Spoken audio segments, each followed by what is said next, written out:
One of the most challenging things about doing London Elektricity live was the whole idea of how to play sample-based music on stage and make it sound exciting.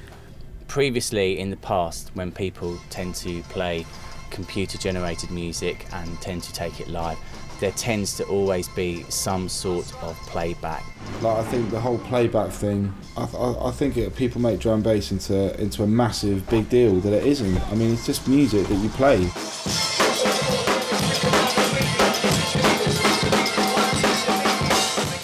Just the fact that it's made on computer doesn't mean that it's difficult to replicate, because you just learn it like any other form of music. If you're playing live with no click and no backing track, then things change and you can push things.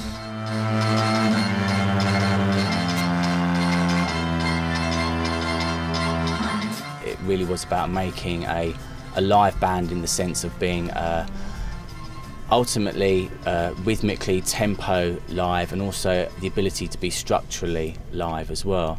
It's really important for a live band to be able to speed up and slow down when they need to, because when a crowd are going crazy to your music, you instinctively want to play faster. I think the majority of the time, sometimes the set with London Elektricity can be anything from like 170 BPM at the slow point to like 190 plus, maybe more sometimes, when it's really fast and there's a lot of adrenaline. Some drum and bass drummers, George, right, they'll play like an amen, like, that still sounds alright. When you're playing like everything, it fucking takes it out of you, man. Musicians have to play with the sample, and really what's happening here is we're playing with the musicians, and the musicians feed off how we play. So it's a live dynamic in that sense. Now I'm really praying that I haven't crashed my sampler. We've got like 2 hours worth of music now, and there's about 1,300 samples, all in this Akai, which is a really old piece of equipment. It's almost 7 or 8 years old.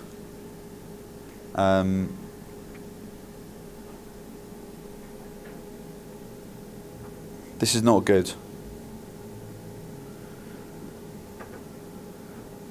Sampler's crashed. Really? Yeah. You saved everything.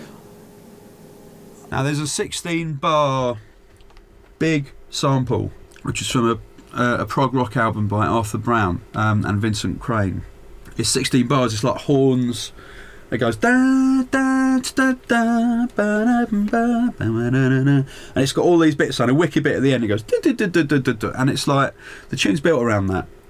To do that live, we had to cut that up into loads and loads and loads of slices.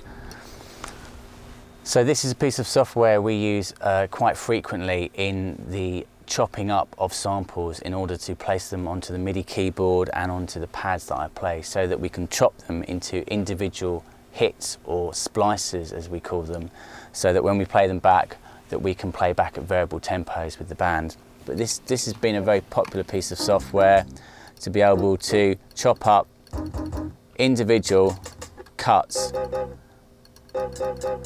very quickly. So you can see I'm just like, I can then place these all over the keyboard. I then have to play those slices in time with the jungle drummer, and it comes out something like this.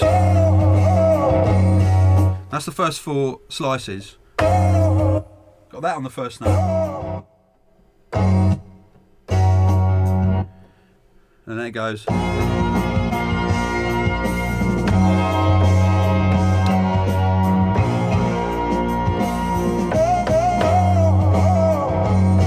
So it goes. Well, that way we can all stay in time. And it's the end bit, which is wicked. It goes.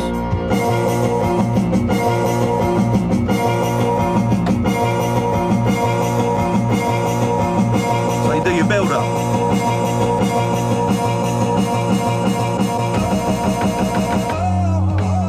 bed. One of the other things that's good about the pads is they're quite visual. People in the audience can immediately see that that sound is related to that, you know, musician playing it, and it just really helps people to connect with what's going on. So I have samples on these pads, and that's all come from a loop, and I can then recreate that loop by simply playing them.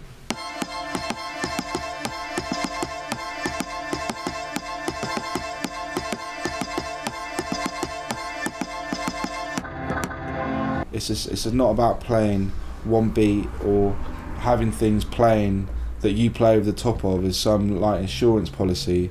You've got to play the instrument heavy. You've got to smash the shit out of it if you have to. Smash the shit out of the drums, play the bass as hard as you fucking can, but that's what makes drum and bass.